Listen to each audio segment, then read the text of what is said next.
Gara-gara ini, aku profit terus. Saya menemukan cara profit konsisten. Selamat datang di kelas pembelajaran, di mana kamu akan tambah luas pengetahuanmu. Bersiaplah membuka mata, menata hati. Mari kita bersama-sama belajar seputar saham. Ini adalah materi yang sangat penting, karena disinilah bedanya antara investor yang benar-benar bisnis saham dengan yang cuma main saham, segmen 1 opening. Oke, kumpul sini dulu. Kita lepas dulu jaket analis kita. Kita ngobrol dari hati ke hati.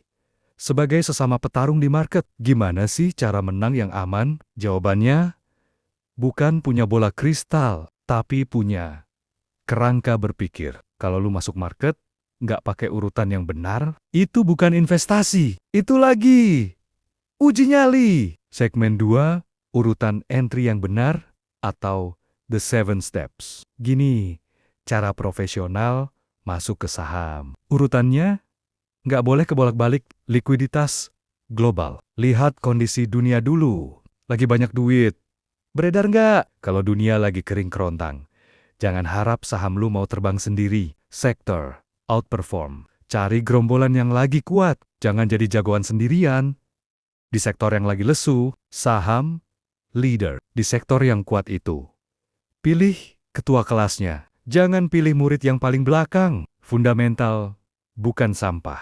Minimal, perusahaannya benar-benar jualan sesuatu. Dan gak mau bangkrut besok pagi. Sideways, lama. Cari saham yang lagi tidur cantik, bukan yang lagi lari maraton. Jejak akumulasi. Pastikan ada tanda tangan uang besar yang lagi borong diam-diam, bukan saham viral. Nah, ini kalau udah masuk akun gosip atau viral di TikTok, itu tandanya lu udah telat. Jangan beli pas semua orang lagi heboh, tapi beli pas semua orang lagi cuek. Kalau udah centang 7-7-nya, baru lu entry. Segmen 3, manajemen risiko atau reklamasi modal. Investor yang hebat itu bukan yang selalu untung, tapi yang nggak bisa mati di market. Cara biar nggak mati gimana? Manajemen risiko. Pasar itu nggak bisa ditebak 100%. Bahkan ramalan cuaca aja sering meleset. Apalagi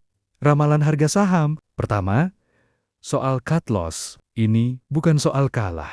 Ini soal menyelamatkan nyawa. Gua saranin, risiko per transaksi itu maksimal 2% dari total modal lu. Kalau udah kena, ya udah, lepasin. Jangan dipeluk terus sampai jadi fosil di portofolio. Segmen 4, position sizing dan diversifikasi. Kedua, position sizing. Lu tahu nggak, size yang pas itu gimana? Ukurannya simple. Kalau lu bisa tidur nyenyak, nggak sering-sering buka HP. Pas harga turun dan berani ninggalin aplikasi. Buat jalan-jalan, berarti porsinya pas. Kalau lu gemeteran tiap lihat grafik, itu tandanya lu lagi all-in kegedean. Turunin porsinya. Jangan maruk. Terus, soal diversifikasi, banyak orang beli 20 saham berbeda. Bro, itu bukan portofolio. Itu koleksi stiker. Warren Buffett pernah bilang, terlalu banyak diversifikasi malah bikin profit makin kecil. Secukupnya aja bagi ke beberapa sektor yang beda karakternya. Biar kalau satu sektor lagi hujan, sektor lain masih ada payungnya. Segmen 5, risk reward dan uang dingin. Terakhir, perhatiin risk reward ratio minimal 1:2. Kalau risikonya 1000, potensinya harus 2000. Jangan mau risiko 1.000.000 buat potensi untung 100.000. Itu namanya kerja rodi. Dan ingat, pakailah uang dingin. Jangan pakai uang buat beli susu anak atau bayar kontrakan buat beli saham. Market itu tempat cari peluang, bukan tempat buat judi. Kebutuhan pokok, segmen ENEAM. Pesan moral. Ingat ya, di bursa itu cuma ada 2 pilihan. Lu menyerah dan dicap pengecut, atau lu tetap bertahan.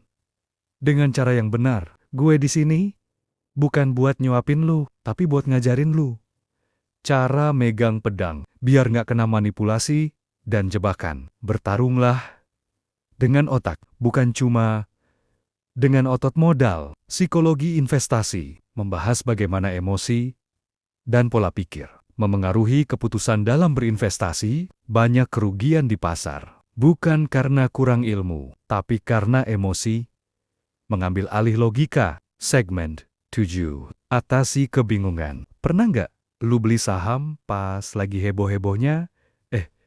Pas lu masuk, harganya langsung terjun bebas. Atau lu jual saham karena panik dengar berita kiamat. Besoknya malah terbang tinggi. Tenang, lu nggak sendirian. Di video ini kita bakal bahas soal psikologi investasi.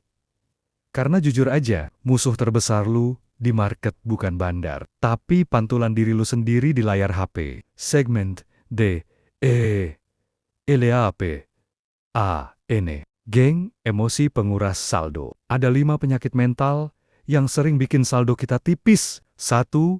Fear atau ketakutan. Baru merah 2%, udah gemeteran. Akhirnya jual saham bagus pas lagi diskon. 2.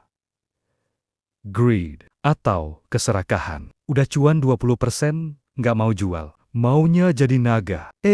Besoknya malah balik modal atau minus. 3. FOMO. Lihat orang pamer profit di grup, langsung ikut-ikutan beli. Tanpa tahu itu perusahaan jualan apa. Lu masuk, mereka bungkus. 4. FUD. Ada berita hoax dikit, langsung panik selling. Padahal, fundamentalnya nggak berubah. 5. Overconfidence atau terlalu percaya diri. Habis profit 3 kali berturut-turut, ngerasa jadi dewa saham. Terus all in, tanpa hitung risiko. Ingat ya, market itu tempat adu kecerdasan emosional, bukan tempat adu kesaktian. Segmen 9. Membangun mental sultan. Terus, gimana caranya? Biar nggak gampang kena prank emosi sendiri. Lu harus bangun kebiasaan mental yang bener. Pertama, disiplin. Kalau rencana lu bilang jual, ya jual. Jangan pakai perasaan kasihan sama sahamnya. Kedua, sabar. Saham itu bukan pesugihan instan, tapi maraton jangka panjang. Ketiga, jangan reaktif. Market naik turun, itu kayak cuaca. Biasa aja. Nggak usah tiap menit buka aplikasi Porto. Kalau lu bukan mau jualan harian. Segmen 10.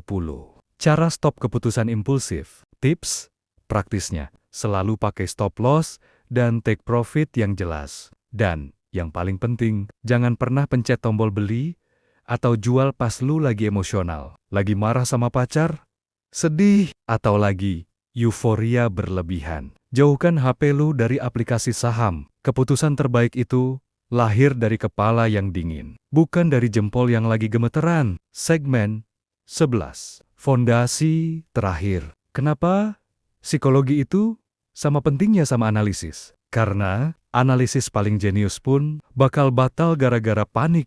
Lu bisa jago baca grafik sampai juling, tapi kalau lu nggak bisa kontrol emosi, lu nggak bakal bertahan lama. Psikologi itu fondasi. Analisis itu bangunan di atasnya. Jadi, siap kontrol emosi hari ini. Jangan jadi retail baperan. Jadilah investor budiman. Kontrol emosimu. Atau market akan mengontrol saldomu. Kunci sukses trader dan investor saham. Panduan strategis komprehensif. 1.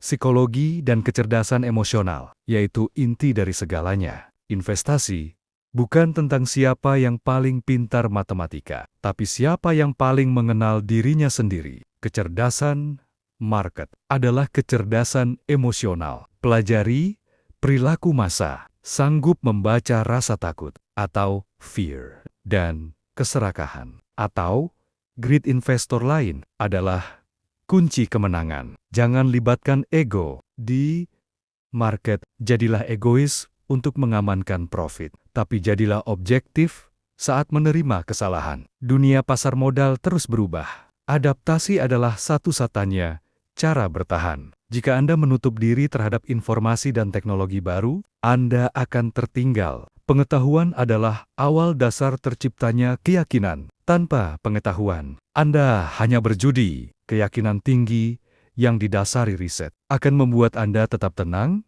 saat market merah. Lihatlah, uang hanya sebagai alat atau kendaraan menuju sukses, bukan sebagai beban emosional. 2. Analisis, narasi, dan sentimen. Narasi memiliki dominasi besar dalam keberhasilan pergerakan sebuah saham. Jangan beli ketika berita sedang booming, saat semua orang mengharapkan hal yang sama. Biasanya itu tidak akan terjadi. Ingat, semakin sepi, semakin seksi. Gunakan indikator Fear and Greed Index secara kontrarian. Belilah saat orang lain ketakutan, yaitu extreme fear, dan jualah saat orang lain euforia, yaitu extreme greed. Pelajari mengapa sebuah saham menjadi top gainer. Apakah karena kinerja organik atau sekadar manipulasi jangka pendek, yaitu pam-pam. 3. Strategi operasional dan eksekusi. 1. Strategi spesifik. C. Lincah atau swing trader. Berfokus pada sentimen panas dan likuiditas tinggi. Masuk di harga ideal saat terjadi pullback atau koreksi sehat. Serigala bursa. Menjadi serigala yang tenang dan sabar saat sideways atau akumulasi. Lalu menjual kepada retail yang FOMO saat harga naik tinggi. Moonbag. Jual aset senilai modal awal, yaitu BP. Biarkan sisa profit, yaitu lot gratis, menjadi aset jangka panjang tanpa beban risiko modal. 2. Manajemen portofolio, multiple entry. Jangan all in di satu harga. Cicil bertahap atau average up dan average down agar harga rata-rata lebih kompetitif. Diversifikasi ideal.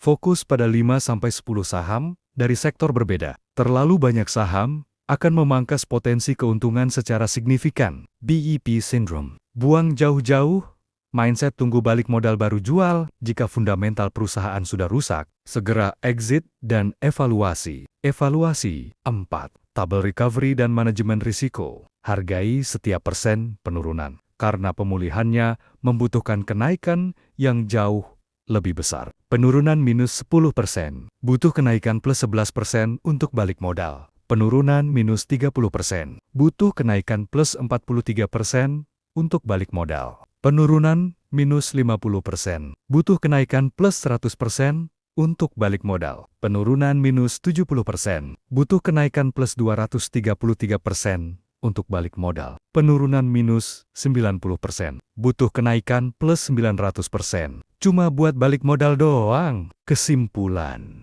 lebih mudah menjaga modal dengan disiplin cut loss daripada mencari keuntungan 900% hanya untuk balik modal. Jadi, siap kontrol emosi hari ini. Jangan jadi retail baperan. Jadilah investor budiman. Ingat, jaga moda ilmu, maka keuntungan akan mengikuti. Segmen 12. Profiling dan pengenalan diri. Sebelum berperang di bursa saham, isi profil diri Anda untuk menentukan strategi yang tepat. 1. Siapa saya? Pahami usia, pekerjaan, dan sumber pendapatan Anda, baik aktif maupun pasif. 2. Level keuangan. Berapa jumlah tabungan menganggur melawan uang dingin, yaitu modal investasi lu. 3. Level pengetahuan. Seberapa paham lu tentang laporan keuangan, model bisnis, dan analisis chart. 4. Tujuan akhir. Tentukan cita-cita, angka konkret, atau target return yang jelas di market. Segmen T, I, G, A, B, E, L, A, S. Tips entry dan exit plan. 1. Fase akumulasi. Masuklah saat pasar penuh sentimen negatif dan berita buruk. 2. Agresivitas. Jadilah agresif di awal bull market dan mulailah pasif atau berhati-hati saat market mencapai puncak euforia, yaitu greed. 3. Setup valid. Miliki strategi yang sudah diuji. Jika Anda tidak bisa mengidentifikasi peluang dalam 3 menit, artinya strategi Anda belum matang. 4. Horizontal line. Andalkan garis horizontal untuk support dan resistance. karena probabilitasnya lebih tinggi dibanding pola chart yang terlalu rumit. Jika Anda mengecek portofolio lebih dari 5 kali dalam 1 jam, itu tanda psikologi Anda sedang terganggu. Matikan layar dan evaluasi diri. Segmen 14. Faktor kegagalan. Waspada. 1. Merasa paham padahal pengetahuan nol, yaitu Dunning-Kruger Effect. 2. Takut menggunakan uang. Takut rugi berlebih, membuat peluang hilang begitu saja. 3. Punya modal besar, tapi tidak mau belajar, yaitu uang tanpa otak. 4. Hanya mengandalkan pola grafik tanpa memahami fundamental perusahaan. 5. Masuk ke saham spekulatif atau gorengan saat sudah viral. Ingat, itu hanya menguntungkan mereka yang masuk paling awal. Market adalah tempat pertukaran antara yang tidak sabar dan yang sabar. Begitu kata Warren Buffett. Disclaimer, investasi saham berisiko. Gunakan data, fakta, dan angka sebagai dasar setiap keputusan investasi Anda. Lanjut, makroekonomi. Segmen 1. Pembukaan dan pengenalan makro. Halo kamu, apa kabarnya hari ini? Semoga dompet dan hati kamu selalu dalam keadaan sehat ya. Pernah nggak sih kamu merasa bingung, kenapa ya harga beras tiba-tiba naik, padahal sawah di sebelah rumah kamu panennya melimpah? Atau kenapa ya suku bunga bank naik, padahal kamu nggak pernah merasa bikin salah sama bank itu? Nah, semua jawaban itu ada di satu kotak besar bernama makroekonomi. Mungkin kamu sering dengar istilah ini di berita, dan rasanya kayak denger bahasa alien yang rumit banget. Tapi tenang, di sini kita bakal preteli satu persatu pakai bahasa yang paling sederhana. Segmen 2, pengertian makro versus mikro. Bayangkan, begini ya, kalau kamu lagi jalan-jalan di hutan, terus kamu berhenti buat memperhatikan satu batang pohon jati yang besar. Nah itu namanya mikroekonomi. Kamu cuma fokus melihat gimana satu pohon itu tumbuh, gimana cabangnya, dan seberapa banyak daunnya. Dalam ekonomi, itu artinya kita cuma bahas satu perusahaan atau perilaku satu orang saja. Tapi, kalau kamu naik helikopter, terus kamu melihat seluruh hutan dari atas langit, melihat jutaan pohon, sungai, sampai awan yang menutupi hutan itu. Itulah yang kita sebut makroekonomi. Jadi, makroekonomi adalah ilmu yang mempelajari ekonomi secara keseluruhan, alias dalam skala besar atau agregat. Kita nggak cuma bahas satu toko kelontong, tapi kita bahas gimana pendapatan seluruh orang di Indonesia, gimana harga barang-barang secara umum, sampai gimana kebijakan pemerintah bisa bikin negara kita ini stabil atau justru malah oleng. Tujuan pemerintah main makro. Kamu harus tahu kalau pemerintah itu punya tim khusus yang kerjaannya memantau makroekonomi ini. Tujuannya cuma satu, biar kamu dan rakyat lainnya sejahtera. Ada beberapa target utama mereka nih. 1. Meningkatkan pendapatan nasional. Pemerintah ingin memastikan jumlah barang dan jasa yang kita buat, atau istilah kerennya PDB, yaitu Produk Domestik Bruto, itu terus tumbuh setiap tahun. Kalau PDB naik, artinya negara kita makin produktif. 2. Membuka lapangan kerja. Ini penting banget. Tujuannya, biar angka pengangguran tetap rendah. Karena kalau kamu punya kerjaan, kamu punya duit. Kalau kamu punya duit, kamu punya daya beli. Dan roda ekonomi pun berputar makin kencang. 3. Menstabilkan ekonomi. Pemerintah mau menjaga biar nggak ada fluktuasi, yaitu perubahan harga yang ekstrim banget. Jangan sampai tiba-tiba ada kiamat ekonomi atau lonjakan harga yang nggak masuk akal, yang bikin kita semua jantungan. 4. Mengendalikan inflasi. Inflasi itu sederhananya adalah kenaikan harga barang secara umum. Pemerintah bertugas menjaga harga di pasar tetap terjangkau, biar nilai mata uang kita nggak merosot tajam. Jangan sampai hari ini 1.000 perak dapat nasi bungkus, besok cuma dapat kerupuknya doang. 5. Menyeimbangkan neraca pembayaran. Ini soal hubungan kita dengan luar negeri. Pemerintah memastikan kegiatan ekspor, yaitu menjual barang keluar, dan impor, yaitu membeli barang dari luar, tetap sehat, biar devisa atau tabungan mata uang asing negara kita tetap aman di lemari besi. Segmen 4. Berbagai jenis variabel makroekonomi. Variable 1. Manufacturing Purchasing Managers Index atau PMI. Sekarang, kita masuk ke variabel pertama yang wajib kamu pantau kalau mau jadi investor cerdas. Namanya adalah Manufacturing Purchasing Managers Index. Atau kita singkat saja, biar enak, nyebutnya PMI manufaktur. Jangan bingung sama namanya yang panjang ya.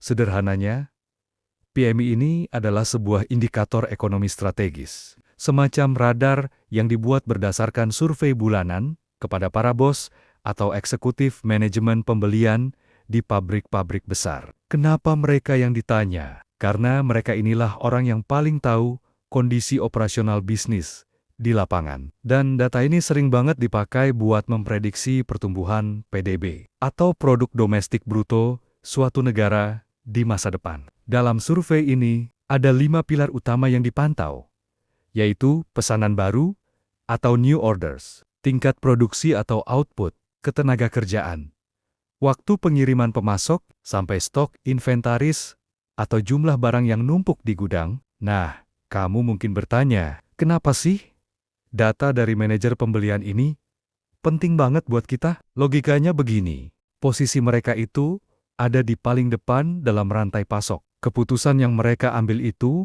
bersifat antisipatif. Artinya mereka bergerak berdasarkan tebakan permintaan pasar di masa depan. Kalau kita masuk ke fase ekspansi atau fase pertumbuhan, biasanya pesanan baru mulai membludak. Ini bakal mendorong para manajer buat belanja bahan baku lebih banyak dan memaksimalkan kapasitas produksi pabrik mereka. Dampak lanjutannya seru nih.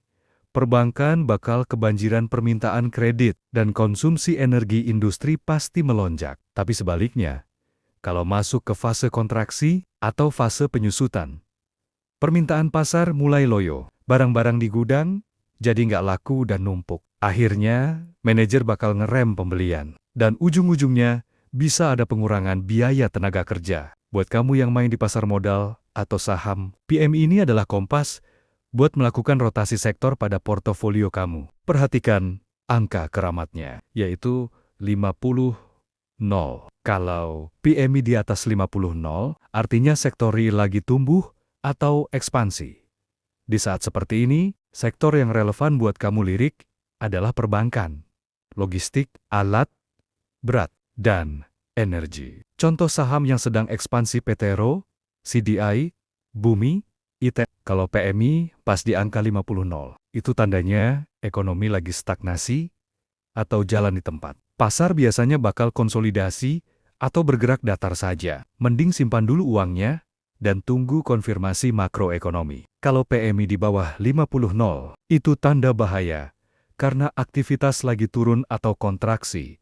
Di saat begini, kamu mending geser pelen-pelen ke sektor yang lebih tahan banting, seperti consumer goods atau barang kebutuhan sehari-hari, kesehatan, dan telekomunikasi. Contoh saham yang cocok dengan kondisi ini, TLKM, AMRT, INDF. Setelah kamu tahu apa itu PMI, sekarang gimana caranya kita pakai angka itu buat ambil keputusan? Nah, ini ada yang namanya matriks pengambilan keputusan strategis. Kamu harus bandingkan angka bulan ini dengan bulan lalu untuk melihat kemana arah angin berhembus. Dengarkan baik-baik, ya. Kalau angkanya ada di kisaran 53,0 sampai 60,0, itu artinya ekspansi akseleratif. Pasar lagi sangat optimis. Kamu bisa meningkatkan exposure atau kepemilikan pada saham-saham siklik. Kamu bisa mencari sektor siklikal di aplikasi sekuritas. Kalau angkanya di 50,1 sampai 52,9, ini namanya ekspansi moderat. Sentimennya netral, positif. Cukup pertahankan posisi kamu dan lakukan seleksi aset dengan lebih hati-hati. Mending simpan uang sembari memantau kondisi market dan ambil posisi setelah ada konfirmasi makroekonomi. Kalau angkanya turun ke 47,0 sampai 49,9, waspada. Ini namanya kontraksi terukur. Kamu harus mulai melakukan rebalancing ke sektor defensif dan memperbanyak pegang uang tunai atau kas. Kalau sudah di bawah 47,0, ini sudah masuk resesi manufaktur. Sentimen pasar sangat negatif. Prioritas kamu cuma satu, yaitu proteksi modal atau amankan uang kamu. Mending kalau kamu ngotot investasi, mending beli emas. Kamu perlu ingat, PM ini adalah leading indicator atau indikator yang mendahului, karena dia merekam pembelian bahan baku sebelum produksi massal dimulai. Dia bisa memprediksi arah pertumbuhan ekonomi atau PDB kita sampai 1 hingga 2 kuartal ke depan. Fungsinya adalah untuk konfirmasi tren ekonomi, proyeksi laba, emiten, dan dasar untuk rotasi aset. Terus, cara cari datanya gimana? Kamu bisa pakai trading economics. Langkahnya adalah Access Series Resmi Trading Economics.com. Pilih menu countries, lalu pilih Indonesia. Pada kategori bisnis, cari baris manufacturing, PMI. Klik tautan tersebut untuk melihat grafik historis dan tabel rilis. Di situ ada 3 kolom utama yang wajib kamu perhatikan.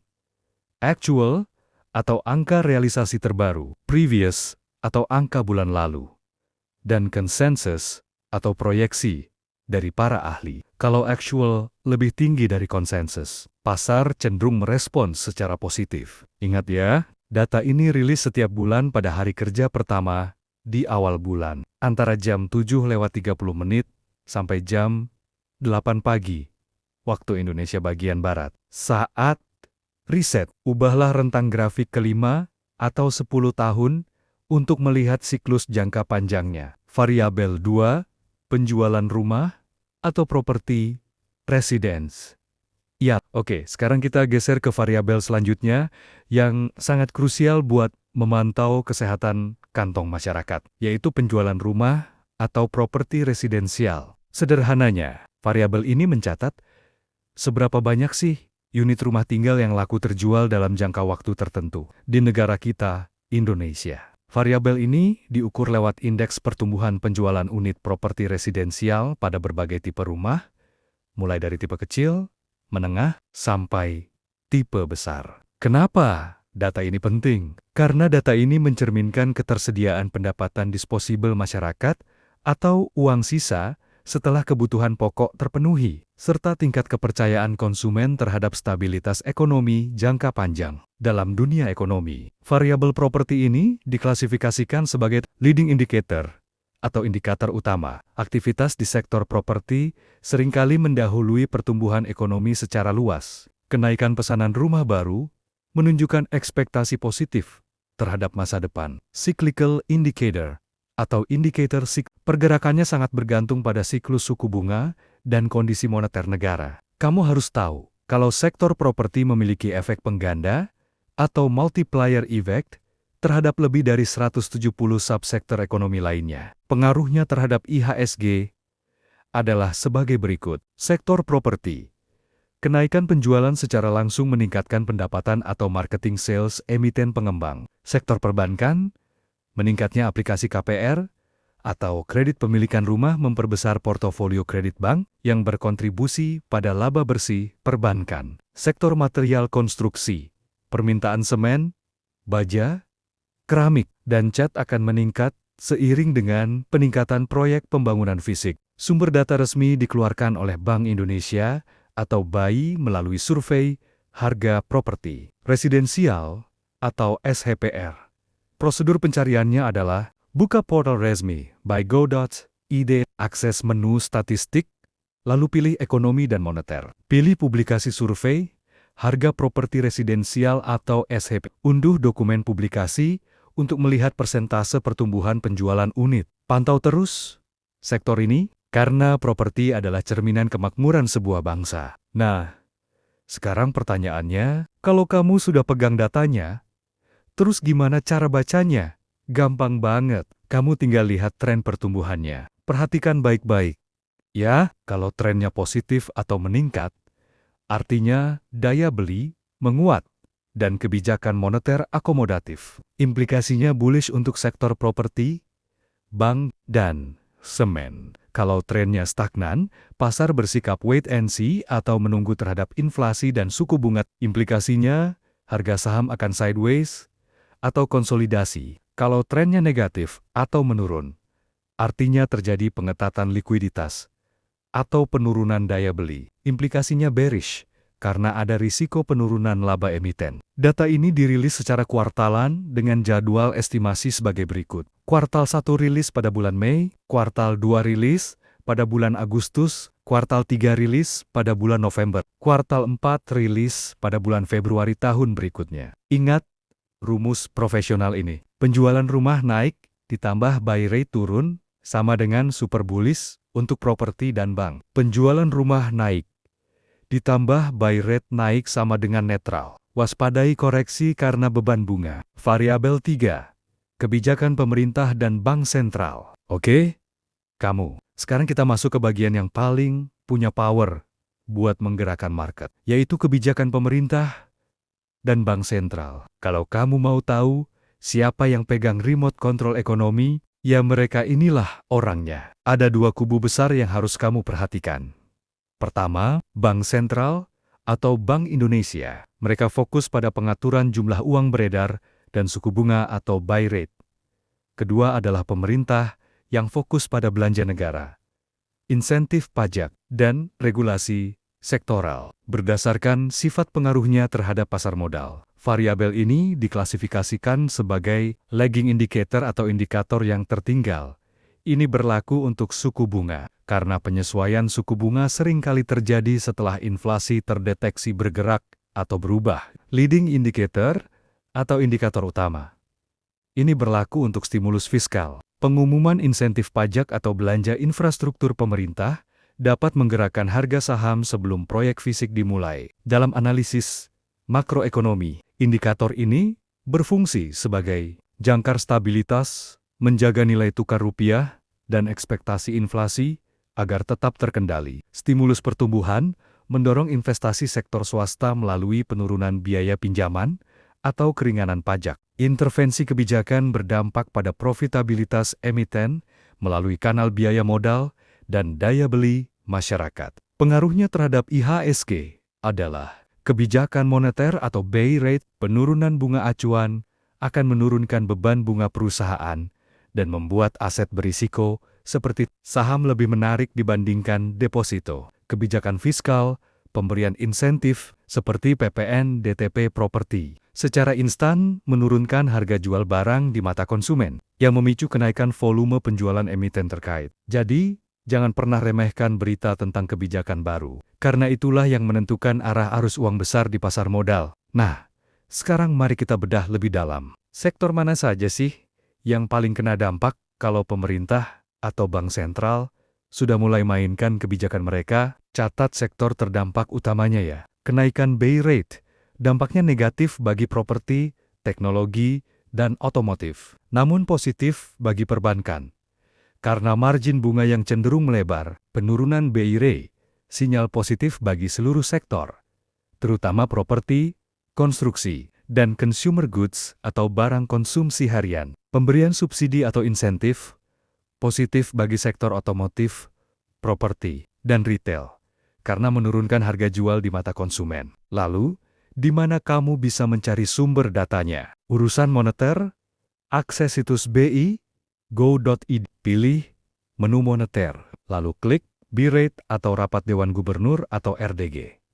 Data ini diumumkan rutin setiap bulan. Urusan fiskal, akses situs Kemenkeu, go.id, atau portal berita resmi untuk melihat siaran pers, nota keuangan, dan pengumuman insentif pajak. Garis besar anggaran rilis setiap bulan Agustus. Ada dua metodologi pembacaan data yang harus kamu tahu. Hawkish atau kebijakan ketat. Bank sentral cenderung menaikkan bunga. Ini sinyal negatif untuk IHSG karena likuiditas berkurang. Dovish atau kebijakan longgar. Bank sentral cenderung menurunkan bunga. Ini sinyal positif untuk IHSG karena uang murah tersedia di pasar. Ingat, rumus profesional investor ini, ketika kebijakan suku bunga menurun, nilai masa depan dari laba perusahaan saat ini menjadi lebih tinggi di mata investor. Sehingga mereka berani membeli saham di harga yang lebih mahal atau harganya cenderung naik. Perhatikan baik-baik setiap kebijakan baru. Karena itulah yang menentukan arah arus uang besar di pasar modal. Variabel 4, Indeks Keyakinan Konsumen atau IKK. Pernah nggak kamu merasa Ada hari di mana kamu semangat banget pengen belanja, tapi ada hari lain di mana kamu pengen simpan uang ropet-ropet di dompet karena takut harga-harga bakal naik. Nah, perasaan kamu itu, kalau dikumpulkan se-Indonesia, namanya adalah Indeks Keyakinan Konsumen atau IKK. Sederhananya, IKK adalah angka yang mengukur persepsi dan ekspektasi kamu serta masyarakat luas mengenai kondisi ekonomi sekarang dan masa depan. Data ini mencerminkan sejauh mana masyarakat merasa aman dengan pendapatan mereka dan seberapa besar keinginan mereka untuk membelanjakan uangnya atau propensity to consume. IKK dibentuk dari dua komponen utama. Indeks kondisi ekonomi saat ini, atau IK, Indeks Ekspektasi Konsumen atau IEK, dalam ekosistem makroekonomi, IKK diklasifikasikan sebagai coincident indicator, mencerminkan kondisi ekonomi real yang sedang terjadi pada saat survei dilakukan. Leading indicator untuk sektor retail, memberikan gambaran dini terhadap performa laporan keuangan emiten konsumsi pada kuartal mendatang. Fungsi strategisnya sangat penting, karena lebih dari 50% PDB Indonesia didorong oleh konsumsi rumah tangga. Jadi, IKK adalah detak jantung pertumbuhan ekonomi nasional. Selain itu, IKK juga digunakan sebagai proyeksi inflasi, karena keyakinan yang terlalu tinggi bisa memicu kenaikan inflasi akibat tarikan permintaan. Optimisme konsumen ini langsung berpengaruh ke IHSG melalui beberapa sektor consumer goods dan retail. Peningkatan IKK menandakan masyarakat berani membeli barang tahan lama seperti elektronik dan furnitur serta kebutuhan pokok dalam jumlah lebih besar. Sektor perbankan. Konsumen yang percaya diri cenderung lebih berani mengambil kredit konsumsi, seperti kartu kredit. Sektor otomotif. Pembelian kendaraan bermotor sangat bergantung pada sentimen indeks ini. Sumber data resmi dikeluarkan oleh Bank Indonesia atau BI melalui survei konsumen. Prosedur aksesnya adalah Kunjanji Sitas by go.id, pilih menu statistik, lalu ekonomi dan moneter. Klik pada bagian survei konsumen. Unduh laporan bulanan untuk melihat angka indeks aktual. Nah, sekarang gimana cara kita tahu masyarakat lagi senang atau lagi sedih?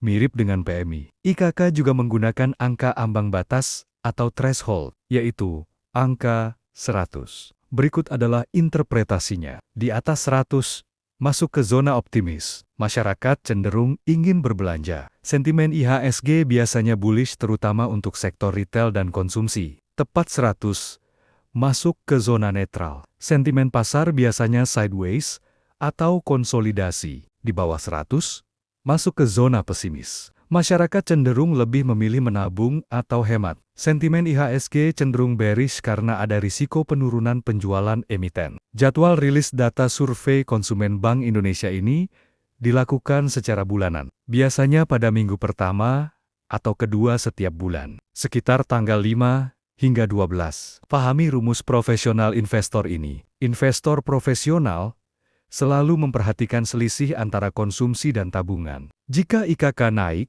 ditambah angka tabungan atau savings menurun, itu artinya terjadi pengeluaran konsumen yang tinggi atau high consumer spending yang akan meningkatkan laba emiten retail. Catatan penting, jika IKK naik, namun angka proporsi pendapatan untuk tabungan juga ikut naik dalam laporan BI, maka kenaikan IKK tersebut belum tentu berdampak instan pada kenaikan harga saham retail karena uangnya hanya mengendap di bank. Jadi, jangan cuma lihat senyum masyarakat, lihat juga kemana arah lari dompetnya ya. Variabel 5.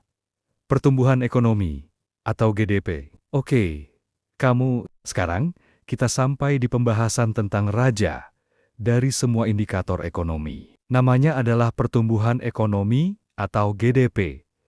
Singkatan dari Gross Domestic Product. Dalam bahasa Indonesia, kita menyebutnya PDB atau Produk Domestik Bruto. Sederhananya, GDP atau PDB adalah nilai total pasar dari semua barang dan jasa akhir yang diproduksi di dalam batas wilayah suatu negara dalam periode waktu tertentu. Pertumbuhan ekonomi diukur dari persentase kenaikan nilai GDP real, yaitu setelah disesuaikan dengan inflasi dibandingkan periode sebelumnya. Variabel ini mencerminkan produktivitas dan ukuran total ekonomi sebuah negara, berdasarkan perilakunya dalam siklus ekonomi. GDP diklasifikasikan sebagai lagging indicator atau indikator yang tertinggal. Data GDP mencatat apa yang telah terjadi di masa lalu atau kuartal sebelumnya. Namun, tren pertumbuhan GDP sangat menentukan ekspektasi pasar di masa depan. Coincident indicator sering dianggap mencerminkan kondisi kemakmuran ekonomi saat ini secara agregat. Dalam analisis makroekonomi, GDP berfungsi sebagai tolok ukur kesehatan ekonomi untuk menentukan apakah ekonomi sedang berada dalam fase ekspansi, stagnasi, atau resesi. Selain itu, GDP juga menjadi landasan proyeksi pendapatan bagi investor untuk mengestimasi rata-rata pertumbuhan pendapatan seluruh emiten di bursa saham. GDP memiliki korelasi positif jangka panjang dengan pergerakan IHSG melalui beberapa saluran. Sektor perbankan, pertumbuhan ekonomi yang tinggi memicu ekspansi bisnis yang meningkatkan permintaan kredit investasi dan modal kerja. Sektor infrastruktur dan industri, ekspansi ekonomi mendorong pembangunan pabrik, gedung, dan penggunaan infrastruktur publik secara lebih masif. Arus modal asing atau inflow.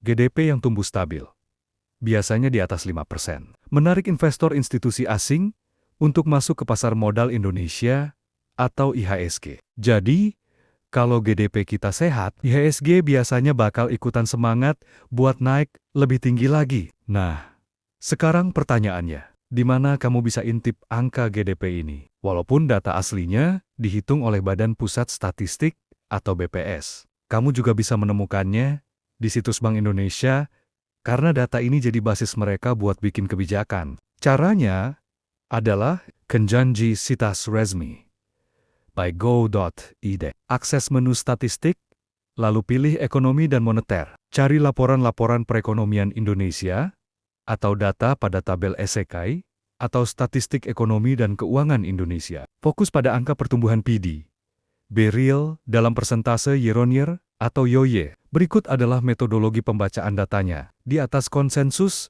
atau lebih dari 5%.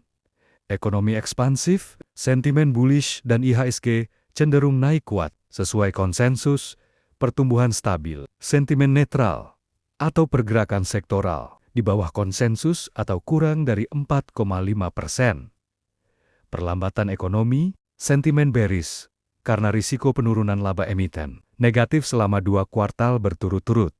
Resesi ekonomi, sentimen strong bearish, atau terjadi kepanikan pasar. Data GDP dirilis secara kuartalan oleh BPS dan dilaporkan kembali oleh Bank Indonesia pada awal bulan Mei 20 Agustus, November, dan Februari tahun berikutnya. Gunakan rumus profesional investor ini untuk mengidentifikasi sektor mana yang sedang menjadi mesin pertumbuhan. Jika C atau consumption dominan, beli saham consumer atau retail. Jika I atau investment dominan, beli saham properti, konstruksi, atau bank. Jika G atau government spending dominan, beli saham konstruksi BUMN. Jika X10 dikurangi M atau net export dominan, beli saham komoditas seperti batubara atau nikel. GDP adalah peta harta karun buat menentukan di mana kamu harus taruh uang kamu. Variabel 6. Produksi industri. Pelan dulu. Kita masuk ke jantung ekonomi real. Tempat di mana mesin berputar, pabrik bekerja, dan angka bukan sekadar angka. Produksi industri adalah variabel ekonomi yang mengukur output real atau volume dari sektor manufaktur, pertambangan, gas, dan listrik. Berbeda dengan GDP yang mengukur nilai dalam bentuk uang. Produksi industri fokus pada sesuatu yang lebih nyata. Kuantitas fisik. Berapa banyak barang banner-banner diproduksi? Berapa banyak mesin banner-banner bekerja? Data ini mencerminkan kapasitas operasional dan efisiensi sektor real dalam sebuah perekonomian. Sekarang masuk ke klasifikasi. Berdasarkan siklus bisnis, produksi industri masuk sebagai coincident indicator, yaitu indikator yang bergerak bersamaan dengan kondisi ekonomi saat ini. Kalau produksi naik, itu bukan prediksi. Itu artinya ekonomi sedang naik. Sekarang juga. Lalu, yang kedua, output indicator. Ini penting. Kalau PMI itu niat beli, maka produksi industri adalah hasil nyata, bukan rencana, tapi realisasi. Sekarang kita masuk ke fungsi strategisnya dalam analisis investasi. Produksi industri bukan sekadar data, ini adalah senjata analisis. Pertama, parameter pertumbuhan sektor real. Apakah manufaktur masih jadi mesin utama ekonomi? Atau mulai melemah? Diam-diam. Kedua, prediktor laba emiten. Ini sinyal awal sebelum laporan keuangan keluar. Produksi industri sudah kasih bocoran. Apakah pendapatan perusahaan akan naik? Atau justru mulai tertekan. Ketiga, analisis pemanfaatan kapasitas. Industri itu seperti mesin. Kalau terlalu santai, rugi. Kalau terlalu dipaksa, bisa jebol. Produksi industri menunjukkan apakah mereka bekerja di bawah kapasitas atau sudah di atas batas normal. Sekarang, bagian paling krusial. Bagaimana dampaknya ke IHSG kalau volume produksi tinggi? Ini bukan kabar biasa. Ini efek domino. Langsung menghantam beberapa sektor sekaligus. Pertama, sektor manufaktur dan industri dasar. Output naik, utilitas pabrik naik, efisiensi biaya per unit meningkat, dan ujungnya, margin, laba naik. Kedua, sektor energi dan pertambangan, produksi meningkat. Artinya kebutuhan energi juga meningkat. Listrik, batu bara, gas, semua ditarik naik oleh satu hal, aktivitas industri. Ketiga, sektor logistik dan transportasi. Barang yang diproduksi tidak diam di gudang, harus dikirim ke distributor, ke pasar, bahkan ke ekspor. Artinya, semakin tinggi produksi, semakin sibuk pergerakan barang, dan disitulah roda ekonomi benar-benar berputar. Sekarang kita masuk ke bagian yang sering dianggap sepele. Padahal ini tempat di mana investor cerdas benar-benar berburu data. Bagian 5. Sumber data dan cara mencari santai. Ini bukan misi rahasia. Kamu nggak perlu jadi hacker, cukup tahu jalannya. Sumber data utama di Indonesia, Badan Pusat Statistik atau BPS. Ini bukan website horoskop. Ini tempat angka-angka serius tinggal. Cara mencarinya. Langkah pertama, akses situs resmi bps.go.id. Langkah kedua, pilih menu statistik lintas dimensi. Atau kalau malas muter-muter, langsung pakai fitur pencarian. Ketik indeks produksi industri. Langkah ketiga, cari publikasi. Indeks produksi industri manufaktur besar dan sedang atau IBS, atau mikro dan kecil, yaitu IMK. Tenang, ini bukan kode rahasia, cuma singkatan biar kelihatan pintar. Langkah keempat, ini penting. Fokus ke pertumbuhan tahunan atau year on year, dan bulanan atau month on month. Jangan cuma lihat angkanya. Tanyakan arahnya, naik, diam, atau turun. Sekarang, kita masuk ke bagian membaca data. Bagian 6. Metodologi pembacaan. Kalau tren produksi naik signifikan, artinya permintaan pasar kuat, pabrik kerja maksimal, hampir nggak ada waktu ngopi. Implikasinya, bullish, manufaktur naik, logistik sibuk, energi ikut kecipratan. Kalau stagnan, artinya pasar mulai jenuh. Atau ada masalah di rantai pasok. Barang ada, tapi jalannya seret. Implikasinya, sideways atau konsolidasi. Pasar kayak lagi mikir, mau lanjut atau mundur. Kalau turun, nah, ini alarm mulai bunyi. Permintaan melemah. Atau gudang sudah penuh, barang numpuk. Tapi nggak keluar. Implikasinya, bearish. Risiko laba emiten turun.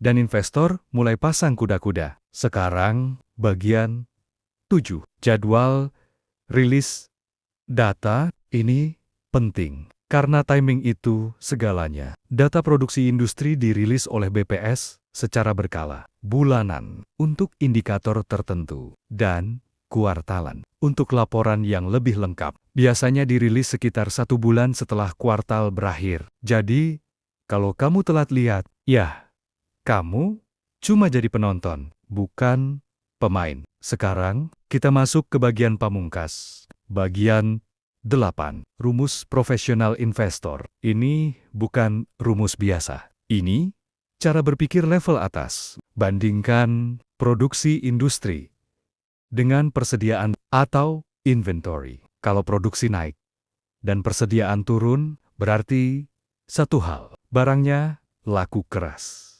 Bukan sekadar laku, tapi diserap pasar dengan cepat. Artinya apa? Perusahaan akan meningkatkan produksi. Mesin dipacu lebih kencang. Dan disitulah laba bisa meledak. Ini yang disebut siklus ekspansi lanjutan. Strong buy. Kalau masih bingung, bayangkan. Warung makan, masakan, habis terus. Bahkan sebelum jam tutup. Itu bukan tanda gagal. Itu tanda pembeli nagih terus. Dan kalau pemiliknya pintar, besok dia masak lebih banyak. Dan keuntungan pun ikut naik. Variabel 7. Kurs atau nilai tukar mata uang. Pelan. Kita masuk ke medan yang lebih sensitif. Di sini, satu angka kecil bisa bikin pasar bergetar. Kurs adalah harga satu mata uang terhadap mata uang lain. Dalam konteks Indonesia, biasanya kita bicara 30 terhadap dolar Amerika. Ini bukan sekadar angka di layar. Ini cerminan daya tarik aset dalam negeri, daya saing perdagangan, dan stabilitas ekonomi secara keseluruhan. Kalau kurs goyang, pasar ikut goyang. Sekarang, klasifikasinya kurs, termasuk coincident indicator. Artinya, bergerak real time, nggak pakai nunggu laporan, nggak pakai nunggu rapat. Begitu ada sentimen global, kurs langsung bereaksi, cepat, dan kadang brutal.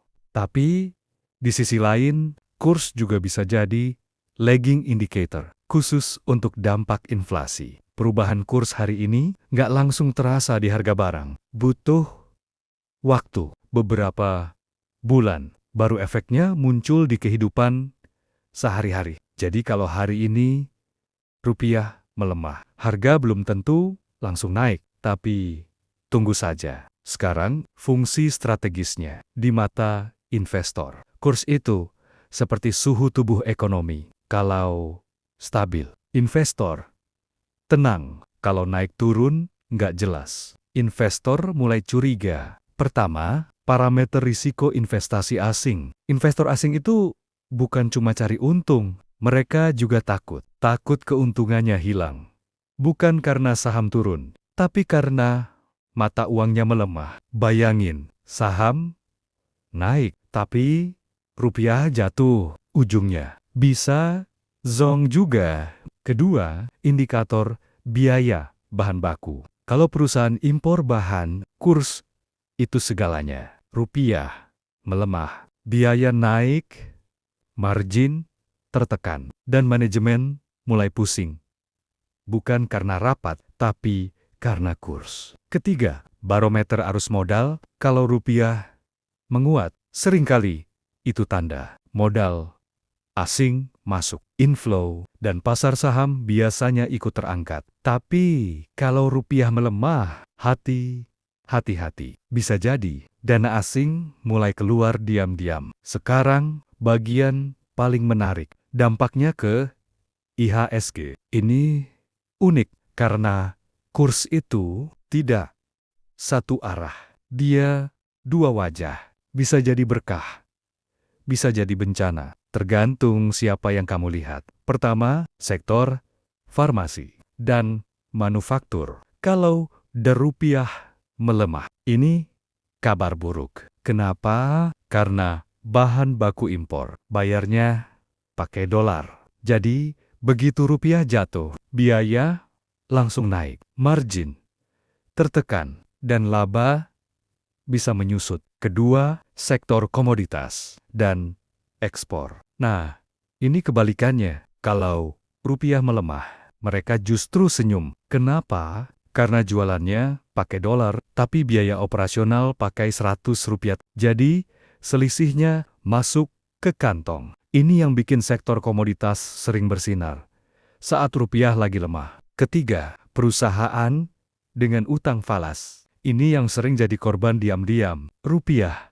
melemah, utang dalam dolar terasa makin berat. Beban bunga naik, pokok utang membengkak, dan di laporan keuangan muncul satu hal yang menyakitkan, kerugian selisih kurs. Kalau diibaratkan, kurs itu seperti ombak, ada yang bisa surfing dan dapat keuntungan, ada juga yang nggak siap dan akhirnya tergulung. Sekarang kita masuk ke bagian teknis, tempat di mana banyak orang berhenti.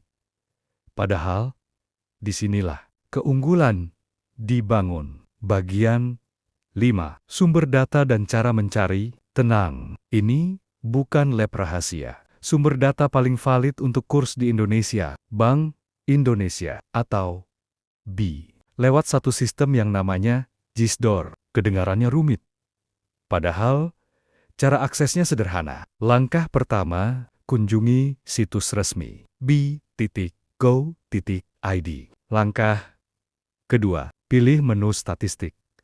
Lalu masuk ke informasi kurs. Langkah ketiga, pilih Jakarta Interbank Spot Dollar Rate, yaitu JISDOR. Di sini, kamu bisa lihat nilai tukar referensi harian, bukan kira-kira, tapi angka resmi. Langkah keempat, kalau mau lihat data lama, gunakan menu SEKI, Statistik Ekonomi dan Keuangan Indonesia. Ibaratnya, ini mesin waktu. Kamu bisa lihat pergerakan kurs di masa lalu.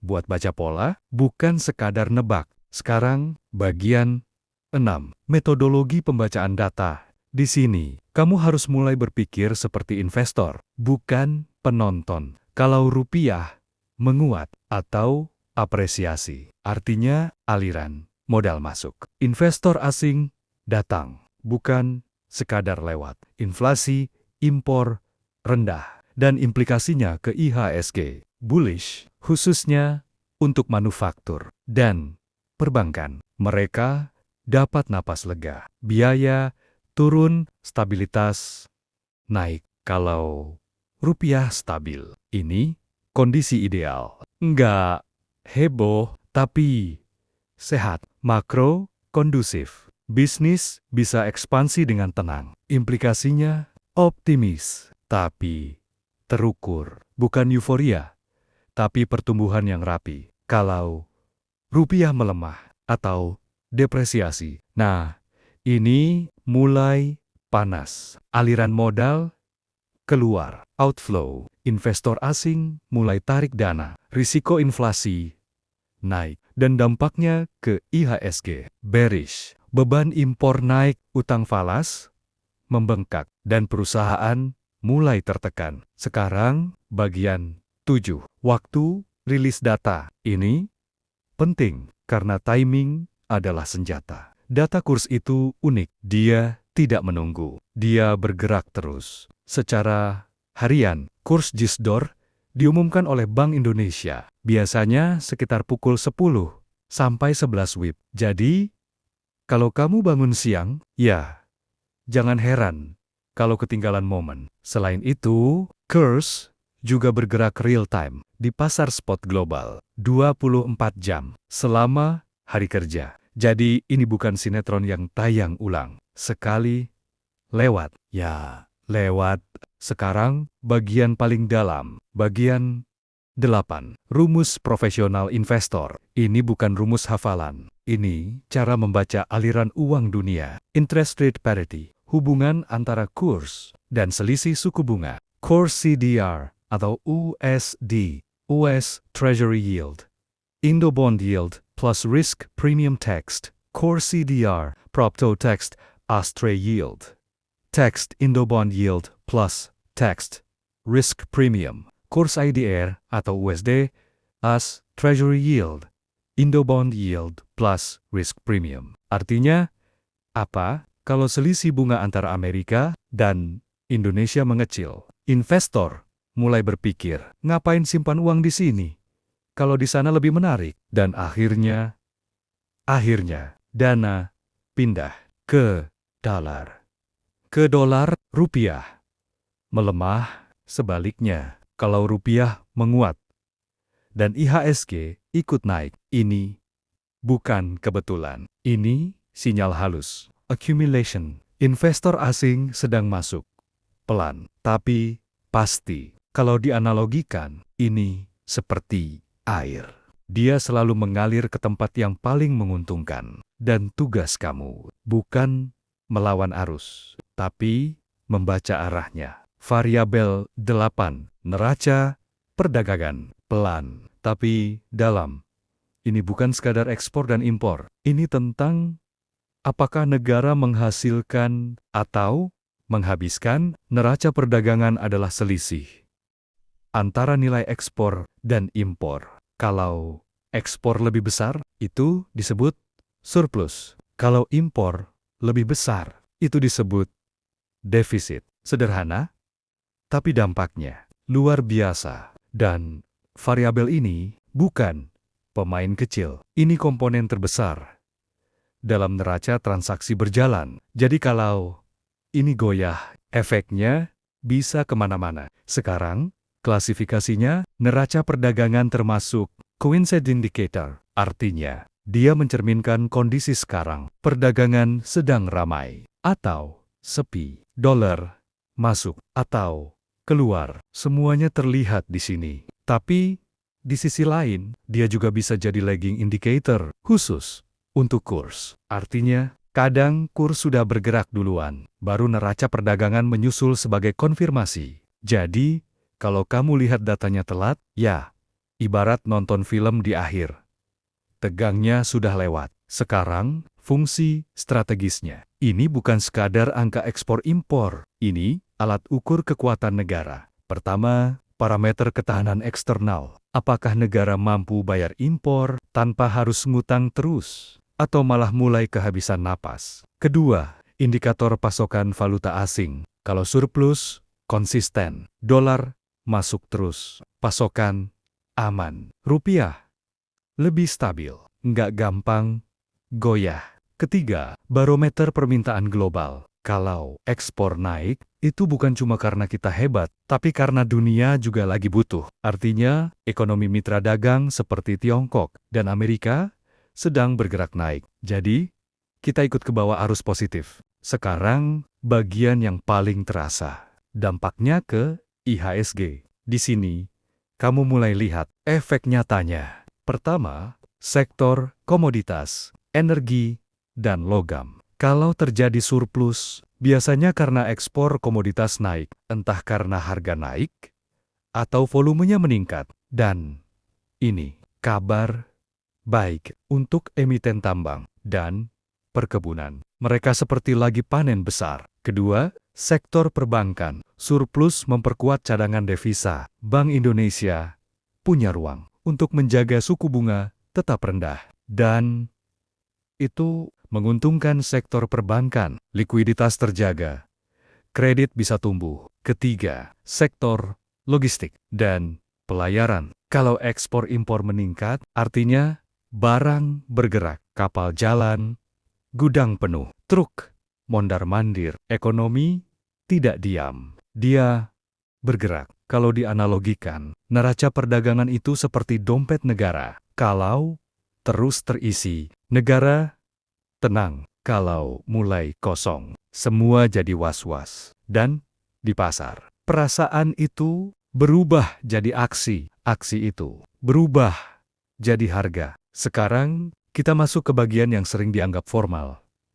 Padahal, disinilah data berubah jadi senjata. Bagian 5. Sumber data dan cara mencari sumber utama. Neraca Perdagangan Indonesia, Badan Pusat Statistik, atau BPS. Tempat di mana angka tidak dibuat-buat, tapi dilaporkan apa adanya. Cara mencarinya. Langkah pertama, masuk ke situs resmi bps.go.id. Langkah kedua, cari menu berita resmi statistik atau BRS. Ini bukan berita gosip. Ini berita yang bisa menggerakkan pasar. Langkah ketiga, pilih publikasi perkembangan ekspor dan impor Indonesia. Disinilah APAR, semua angka dibuka. Langkah keempat, perhatikan satuannya. Biasanya dalam juta atau miliar dolar Amerika. Jangan sampai salah baca. Miliar dikira juta. Bisa-bisa kamu merasa kaya. Padahal cuma salah lihat. Sekarang bagian 6. Metodologi pembacaan data. Di sini kamu harus mulai tegas. Bukan cuma lihat angka, tapi mengartikan makna. Kalau surplus meluas, artinya aliran modal masuk kuat. Dolar masuk deras. Rupiah cenderung menguat. Implikasinya ke IHSG. Bullish, sentimen pasar positif. Investor mulai percaya diri. Kalau surplus menyempit, nah ini mulai abu-abu. Bisa jadi ekspor melemah atau impor meningkat. Artinya daya saing mulai goyah. Atau konsumsi dalam negeri naik. Implikasinya netral, tapi waspada. Karena volatilitas bisa muncul kapan saja. Kalau defisit, ini bukan sinyal kecil. Ini peringatan. Cadangan devisa tertekan. Rupiah bisa ikut goyah. Dan implikasinya ke IHSG. Bearish. Risiko kebijakan moneter ketat meningkat. Suku bunga bisa naik. Dan pasar mulai tertekan. Sekarang bagian 7. Waktu rilis data, ini penting. Karena kalau kamu telat, kamu cuma dapat sisa reaksi. Data ini dirilis bulanan. Biasanya sekitar tanggal 15, kalau tanggal 15, libur. Mundur ke hari kerja terdekat. Dan diumumkan pukul 11 siang. WB lewat konferensi pers resmi, jadi ini bukan bocoran grup. Ini data resmi, kalau kamu baru lihat sore. Ya, pasar sudah duluan bereaksi. Sekarang, bagian paling dalam. Bagian 8. Rumus profesional investor. Ini bukan cuma lihat surplus atau defisit, tapi melihat kualitasnya. Kualitas ekonomi, ekspor, impor bahan baku atau modal, impor barang konsumsi, X kualitas ekonomi, equals, tax per. Oparo plus, tax impor, bahan baku atau modal, Oparo plus. Tax impor, barang konsumsi. Daunero kualitas ekonomi, ekspor, impor bahan baku atau modal, impor barang konsumsi. Artinya, apa? Surplus yang sehat. Bukan cuma karena ekspor naik, tapi juga karena impor bahan baku. Dan barang modal meningkat. Mesin masuk. Bahan masuk, artinya industri sedang bersiap untuk produksi lebih besar di masa depan. Ini sinyal ekspansi. Ini sinyal pertumbuhan. Tapi kalau surplus terjadi hanya karena impor turun drastis, apalagi impor barang modal, hati-hati. Itu bukan efisiensi. Itu tanda rem diinjak. Ekonomi melambat diam-diam. Kalau dianalogikan, surplus itu seperti badan sehat, tapi kamu harus cek sehat karena olahraga atau sehat karena tidak makan. Kelihatannya sama, tapi dampaknya sangat berbeda. Variabel 9. Harga komoditas pelan, tapi penuh tekanan. Ini bukan sekadar harga barang mentah. Ini nadi bagi ekonomi berbasis sumber daya. Harga komoditas adalah nilai pasar untuk barang mentah atau produk primer, seperti energi, batu bara, minyak bumi, logam, nikel, emas, tembaga, dan pertanian. CPO, minyak sawit. Bagi Indonesia, ini bukan variabel biasa. Ini sumber nafas ekonomi, karena kita masih sangat bergantung pada apa yang kita gali dan kita panen. Kalau harga komoditas naik, negara tersenyum. Kalau turun, mulai terasa beratnya. Sekarang, klasifikasinya. Dalam analisis investasi, harga komoditas termasuk leading indicator. Artinya, dia bergerak di depan, memberi sinyal sebelum dampaknya terasa. Pertama, leading indicator untuk inflasi. Kalau harga energi dan pangan mentah naik, jangan kaget. Beberapa waktu ke depan, harga di konsumen ikut naik. Jadi, kalau sekarang komoditas naik, itu seperti kode keras. Inflasi sedang mengintai. Kedua, leading indicator untuk laba emiten. Ini lebih tajam lagi. Harga komoditas naik hari ini. Harga saham emiten tambang bisa langsung bereaksi. Nggak nunggu laporan keuangan. Nggak nunggu direksi rapat dulu. Pasar langsung bergerak cepat. Dan kadang nggak kasih kesempatan mikir lama. Sekarang fungsi strategisnya. Ini alat penting untuk membaca arah ekonomi. Pertama, parameter pendapatan negara. Kalau harga komoditas naik, penerimaan negara bukan pajak ikut naik. Ibaratnya, negara lagi panen besar. Kedua, indikator arus kas sektoral. Perusahaan tambang dapat untung lebih. Apa yang mereka lakukan? Bagi dividen atau ekspansi. Beli alat baru, buka lahan baru, dan investor mulai memperhatikan. Ketiga, alat deteksi komoditi super cycle. Ini bukan siklus biasa. Ini fase panjang, di mana harga komoditas naik terus, didorong oleh pertumbuhan global. Kalau kamu bisa baca ini, kamu tidak cuma ikut pasar, kamu bisa menunggangi gelombang besar. Sekarang, bagian paling terasa, dampaknya ke IHSG. Indonesia sering disebut commodity-driven market. Artinya, pasar saham kita sangat dipengaruhi komoditas. Dan efeknya langsung terasa. Pertama, sektor energi dan pertambangan. Di sini, hubungan hampir 1:1. Harga batu bara naik, harga saham ikut naik, harga nikel naik. Emiten terkait langsung terangkat. Kenapa? Karena ekspektasi margin laba meledak. Ini bukan teori, ini reaksi pasar yang berulang. Kedua, sektor perbankan. Ini efek tidak langsung. Pengusaha komoditas untung besar. Uangnya kemana? Masuk bank, DPK naik, atau dipakai bayar utang. Bank jadi lebih sehat. Jadi, walaupun nggak jual batu bara, bank tetap kecipratan cuan. Lumayan, tanpa harus kotor-ketoron di tambang. Ketiga, sektor transportasi dan logistik. Nah, ini kebalikannya. Kalau harga minyak naik, biaya operasional ikut naik. BBM mahal, margin tertekan. Jadi, bukan semua sektor senang. Ada yang justru mulai pusing. Kalau dianalogikan, harga komoditas itu seperti cuaca. Kalau cerah, ada yang panen, ada yang kepanasan. Dan tugas kamu bukan mengeluh soal cuaca, tapi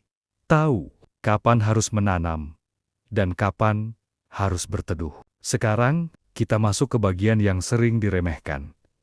Padahal disinilah kamu bisa selangkah lebih cepat dari pasar. Bagian 5. Sumber lokal dan cara mencari. Tenang, ini bukan harus langganan mahal. Banyak yang gratis.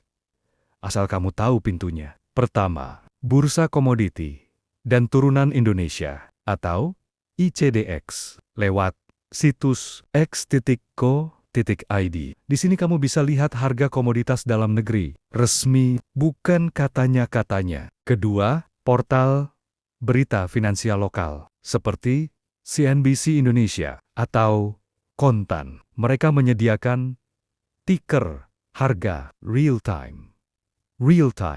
Batubara Newcastle, CPO Malaysia, nikel LME. Jadi kamu bisa pantau tanpa harus buka banyak layar. Ibaratnya satu tempat, banyak info. Ketiga, Kementerian ESDM lewat situs s.go.id.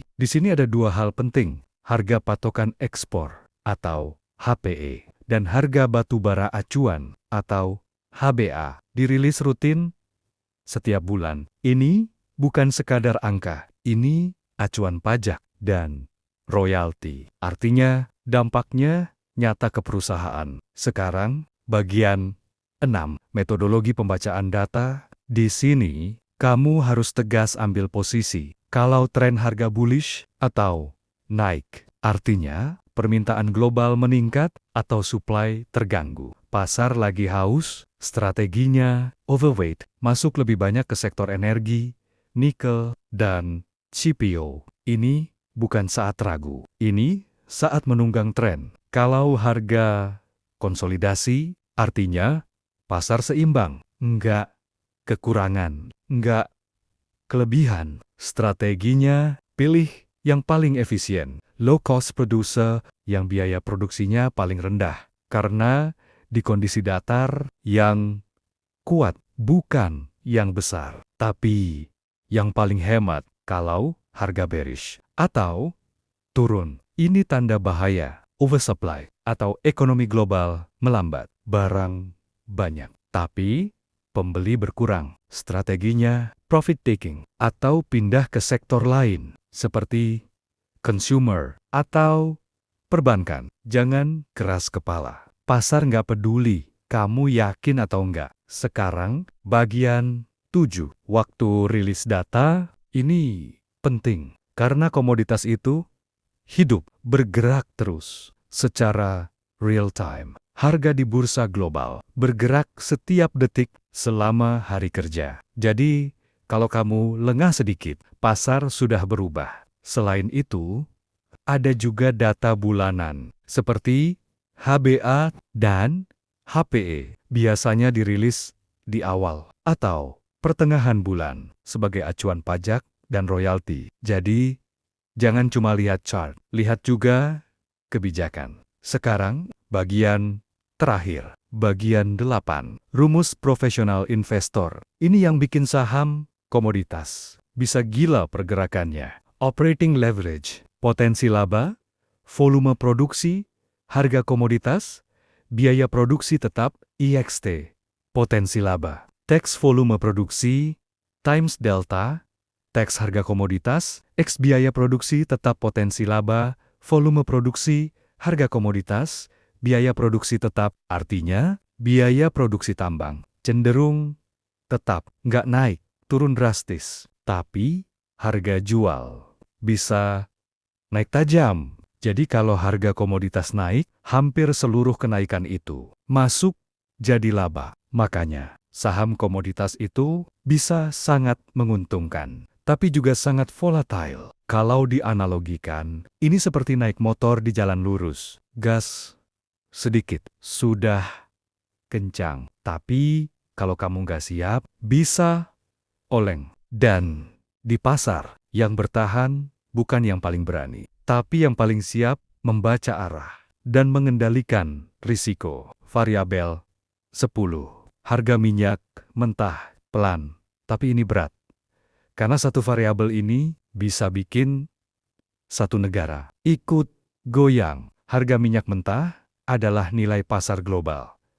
Untuk satu barel minyak yang belum dimurnikan, ada dua acuan utama dunia, West Texas Intermediate atau WTI, dan Brent Crude. Dua ini seperti kiblat harga minyak global. Dan bagi Indonesia, ini bukan sekadar angka internasional. Ini langsung nyentuh dapur karena memengaruhi APBN lewat subsidi, energi, inflasi, transportasi, dan harga produk turunan seperti petrokimia. Kalau minyak naik, efeknya bukan cuma di pasar, tapi sampai ke dompet masyarakat. Sekarang, klasifikasinya, minyak mentah termasuk leading indicator untuk inflasi. Kalau harga minyak naik, biaya produksi naik, biaya distribusi naik, dan ujungnya, harga ikut naik. Ini yang disebut cost push inflation. Inflasi karena biaya, bukan karena orang belanja lebih banyak,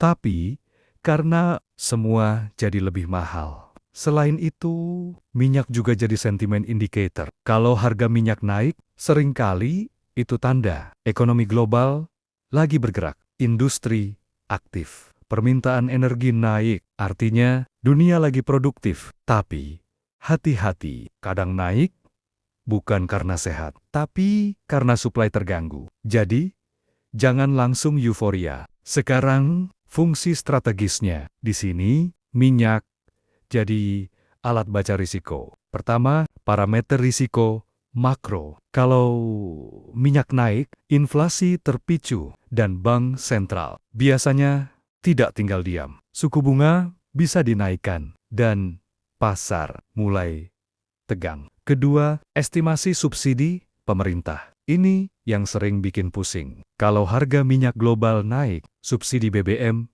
bisa membengkak. APBN tertekan, dan pemerintah harus ambil keputusan yang kadang tidak populer. Ketiga, analisis margin sektoral. Perusahaan yang boros energi mulai kena tekanan. Biaya operasional naik, margin menyusut, dan investor mulai menghitung ulang. Sekarang, bagian paling sensitif. Dampaknya ke IHSG. Ini bukan hitam putih.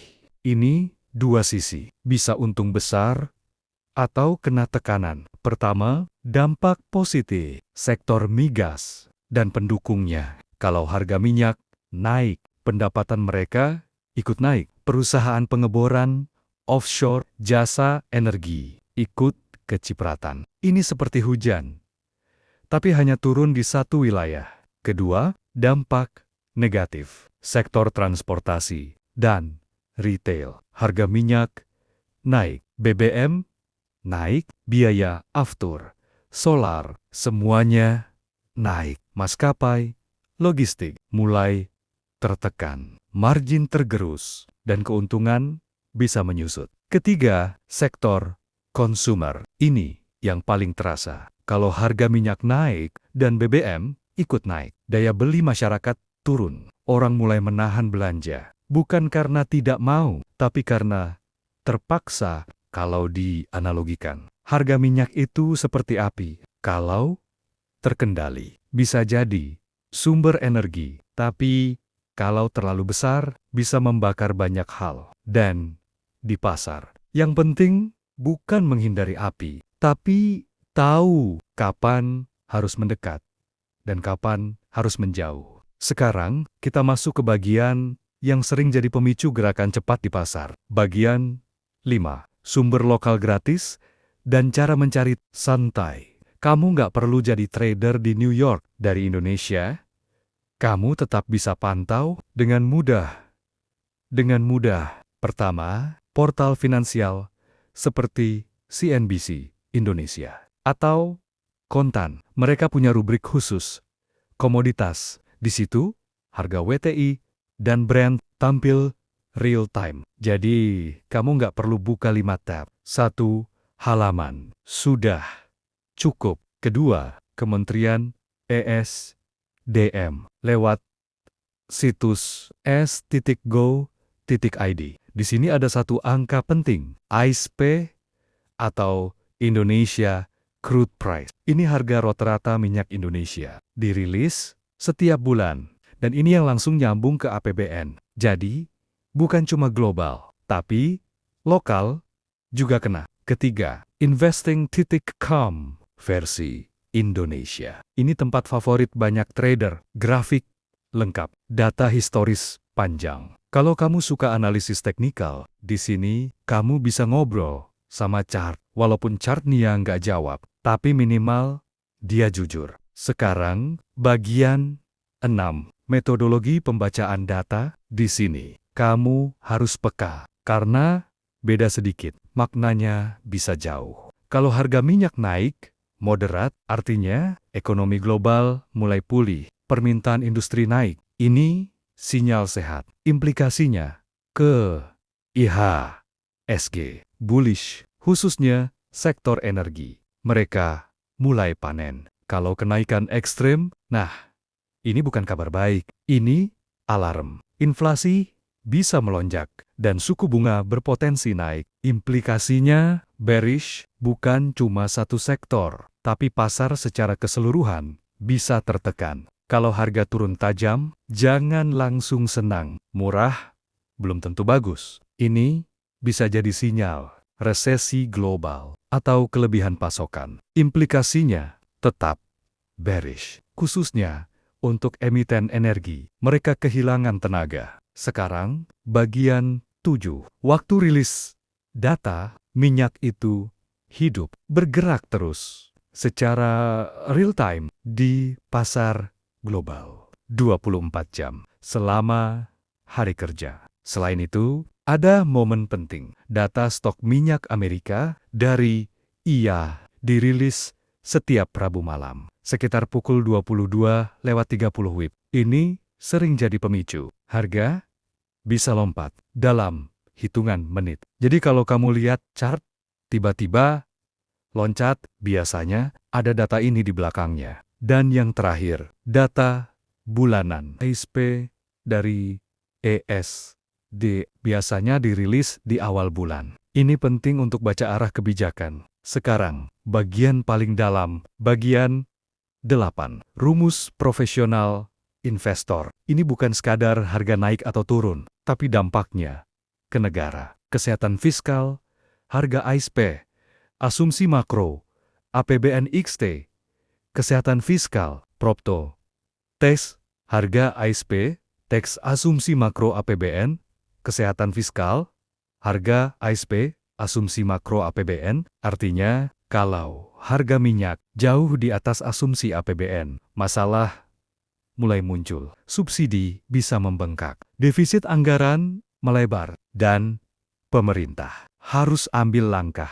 Naikkan harga BBM atau tahan beban fiskal. Dua-duanya tidak enak untuk pasar. Likuiditas bisa terserap, daya beli tertekan, dan IHSG bisa ikut goyah. Kalau dianalogikan, harga minyak itu seperti tekanan dalam panci. Kalau pas, masakan matang. Kalau terlalu tinggi, bisa meledak. Dan di pasar, yang penting bukan cuma lihat apinya, tapi tahu seberapa besar tekanannya. Jangan lupa subscribe, like, dan share, serta aktifkan lonceng agar tidak ketinggalan video terbaru.